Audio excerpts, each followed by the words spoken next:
Continuando os estudos do direito processual civil, ainda na parte de teoria geral, vamos falar um pouco sobre a produção legislativa do direito processual. E é importante frisar que nas aulas de direito constitucional, nós falamos sobre competência legislativa de forma mais abrangente. Aqui seremos mais específicos em relação ao direito processual civil, que nesse caso, a União tem competência privativa para legislar sobre essa matéria conforme disposto no artigo 22, inciso 1 da própria Constituição Federal, que é clara quando afirma que compete privativamente à União legislar sobre direito civil, comercial, penal, processual, eleitoral, agrário, marítimo, aeronáutico, espacial e do trabalho. No entanto, a União pode delegar essa função por meio de lei complementar para os Estados, conforme também fica claro no parágrafo único do mesmo artigo, que diz que lei complementar poderá autorizar os Estados a legislar sobre questões específicas das matérias relacionadas nesse artigo. No entanto, mesmo tendo a União competência privativa para legislar em relação à legislação processual civil, ela não pode fazê-lo por meio de medida provisória, desde o ano de 2001. Isso por força de uma emenda à Constituição que inseriu o artigo 62, parágrafo 1º, 1b, que informa que em casos de relevância e urgência o Presidente da República poderá adotar medidas provisórias com força de lei, devendo submetê-las de imediato ao Congresso Nacional, sendo vedada a edição de medidas provisórias sobre matéria relativa a direito penal, processual penal e processual civil. Logicamente, que é também proibido as emendas jabutis, que também são conhecidas como contrabando legislativo, que é quando se inserem matérias estranhas a uma determinada medida provisória dentro desta, conforme se observa da Resolução 1 do Congresso Nacional, em seu artigo 4º, parágrafo 4º, que diz que é vedada a apresentação de emendas que versem sobre matéria estranha àquela tratada na medida provisória, cabendo ao presidente da comissão o seu indeferimento liminar. Lembrando que essa matéria também foi reconhecida como irregular nesse procedimento, nessa ação direta de inconstitucionalidade pelo STF, número 5127, que diz que viola a Constituição da República, notadamente o princípio democrático e o devido processo legislativo, a prática de inserção mediante emenda parlamentar no processo legislativo, de conversão de medida provisória em lei, de matérias de conteúdo temático estranho ao objeto originário da medida provisória. E como é possível perceber, fica clara a questão da proibição em relação à medida provisória e também em relação a emendas jabuti ou contrabando legislativo.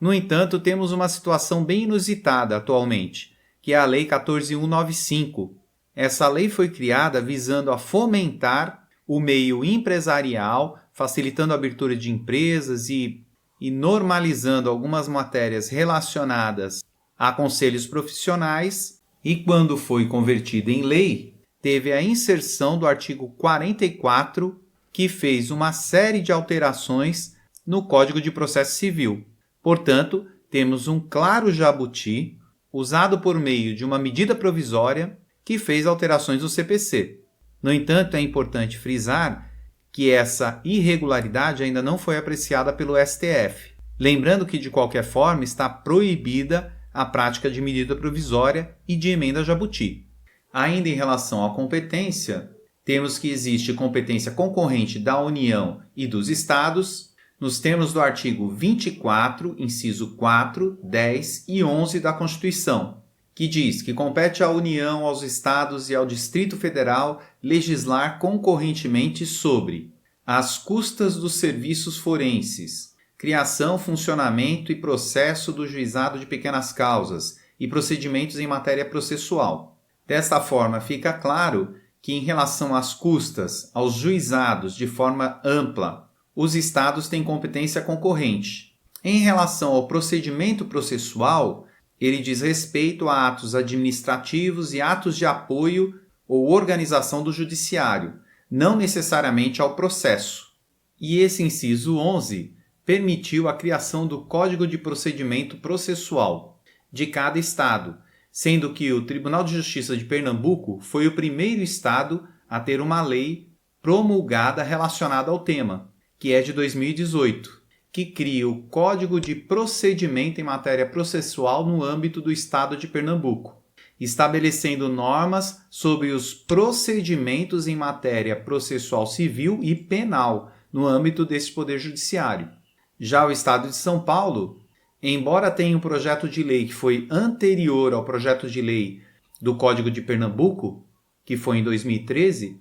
a PL 16397 de 2009 está totalmente parada na Câmara Legislativa do Estado de São Paulo, obviamente por falta de interesse dos legisladores. Ainda em relação à competência, com relação ao processo civil, é de competência privativa dos estados, nos termos do artigo 125 da Constituição Federal, a sua organização judiciária, que deverá constar na Constituição Estadual e que terá iniciativa, essa lei, referente à organização judiciária, no próprio Tribunal de Justiça de cada federação. Ainda os estados deverão legislar sobre o procedimento de inconstitucionalidade de leis e atos normativos, sejam eles estaduais ou municipais, sendo proibida a legitimação única para promover a inconstitucionalidade de leis. E o artigo 125 diz que os estados organizarão sua justiça, observados os princípios estabelecidos nessa Constituição,